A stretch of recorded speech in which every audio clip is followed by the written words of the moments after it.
नमस्कार, मैं पिंटू सिंह यादव आप सभी का स्वागत करते हैं टेक्निकल दुनिया में। दोस्तों, अगर आप YouTube क्रिएटर हैं, YouTube पर काम करते हैं, तो आपको सबसे जो इम्पोर्टेंट चीज़ होती है वो होती है कॉपीराइट स्ट्राइक, कॉपीराइट क्लेम को लेकर।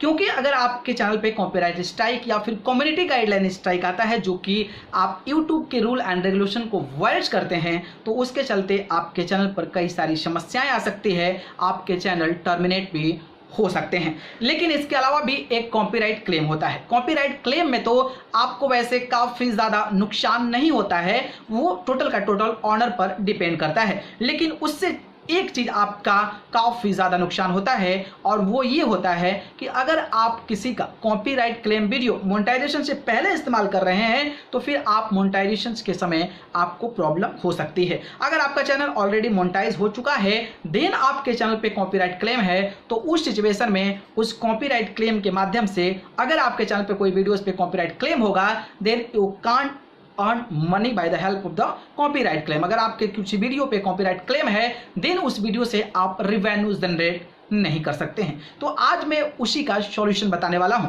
कि अगर आपके वीडियोस पे कॉपीराइट क्लेम है, देन आप उसको कैसे हटा सकते हैं और आपका कंटेंट पूरा का पूरा ना डिलीट करना पड़े। क्योंकि आप भाई मेहनत करते हैं, मेहनत करने के बाद एडिट करते हैं, एडिट करने के बाद अपलोड करते हैं, इतनी सारी मेहनत के बाद अगर क्लेम आ जाए कुछ सेकंड्स के लिए, कुछ मिनट्स के लिए, तो उसको आप अगर पूरा का पूरा वीडियो डिलीट कर देंगे तो फिर आपका चैनल का रेपुटेशन डाउन होगा, प्लस आपके चैनल का जो रेवेन्यू है वो तो ऐसे भी खत्म हो जाएगा। लेकिन अगर आपने ऑलरेडी अपलोड कर दिया है, कॉपीराइट क्लेम आया भी है, तो आपको टेंशन लेने की जरूरत नहीं है, क्योंकि मैं बैठा हूं, मैं आपको बताऊंगा कि आपकी मेहनत जो है वो बेकार नहीं जाएगी। देखिए, अगर आपके चैनल पे कॉपीराइट क्लेम आ जाता है तो 4 ऑप्शंस होते हैं जिसके माध्यम से कॉपीराइट क्लेम को हटा सकते हैं और फिर उस वीडियो पर जो मेहनत है आपका, उसका पैसा यानी कि रेवेन्यू जनरेट कर सकते हैं। उन 4 ऑप्शंस में से पहला जो है वो है टर्न आउट सेगमेंट, यानी कि ट्रिम।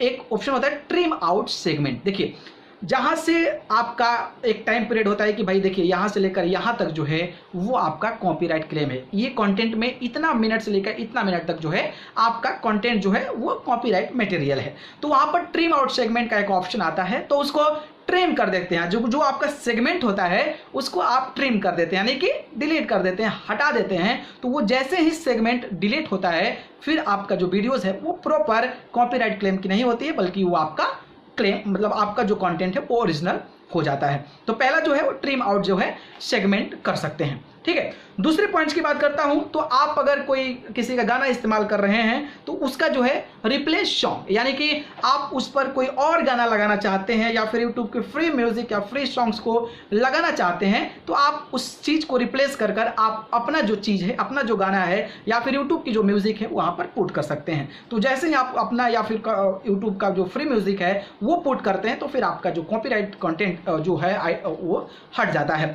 तीसरी जो चीज़ होती है वो होती है म्यूट सॉन्ग, यानी कि किसी का गाना बज रहा है और किसी टाइम पीरियड के बीच में कॉपीराइट क्लेम आ रहा है, तो उस गाने को म्यूट ही कर दीजिए, ना बजेगा और ना क्लेम आएगा। तो उसको अगर म्यूट कर देते हैं तो फिर आपका कॉपीराइट कंटेंट हट जाएगा और आपका वो पूरा का पूरा हो जाएगा। कई बार होता है कि आप लोग म्यूजिक खरीदते हैं और म्यूजिक खरीदते हैं फिर भी उस पर कॉपीराइट क्लेम आ जाता है, तो उसके लिए क्या करना है आपको कि एक जो है ऑप्शन होता है डिस्प्यूट का ऑप्शन आता है। अगर आपने किसी से खरीदा है तो उस ऑनर का जो डिस्प्यूट आईडी है वो वहां पर डालेंगे, तो आईडी डालेंगे तो उसको पता चल जाएगा कि आपने परचेज किया है, तो वहां से भी आपका कॉपीराइट क्लेम हट सकता है। तो ये 4 चीजें हैं जिसकी वजह से आप चाहें तो अपने चैनल का जो कॉपीराइट कंटेंट मटेरियल है उसको हटा सकते हैं और आप उस वीडियो को डिलीट भी नहीं करना पड़ेगा और उसके हटने के बाद आप रिवेन्यू भी जनरेट कर पाएंगे। मुझे लगा कि आप सभी के बीच साझा करनी चाहिए, क्योंकि आप मेहनत करके वीडियोस बनाते हैं और फिर आपके बाद उसके बाद जो है प्रॉब्लम आ जाए तो फिर आपको समस्या हो जाती है। इसलिए मुझे लगा कि आप सभी के बीच जानकारी साझा करनी चाहिए। तो ये जानकारी कैसी लगी कमेंट बॉक्स के जरिए बताइए। वीडियो पसंद आए तो फिर लाइक कमेंट शेयर करें और चैनल को पसंद करते हैं तो सब्सक्राइब करके जरूर जुड़िए। अगर आप मुझसे जुड़ना चाहते हैं तो आप मुझे फेसबुक, इंस्टाग्राम, ट्विटर पर जाइए, पिंटू सिंह यादव सर्च करके जरूर जुड़े, नहीं तो डिस्क्रिप्शन में लिंक है, वहां से जाकर आप मुझे फॉलो कर सकते हैं। आप सभी को बहुत बहुत धन्यवाद। नमस्कार।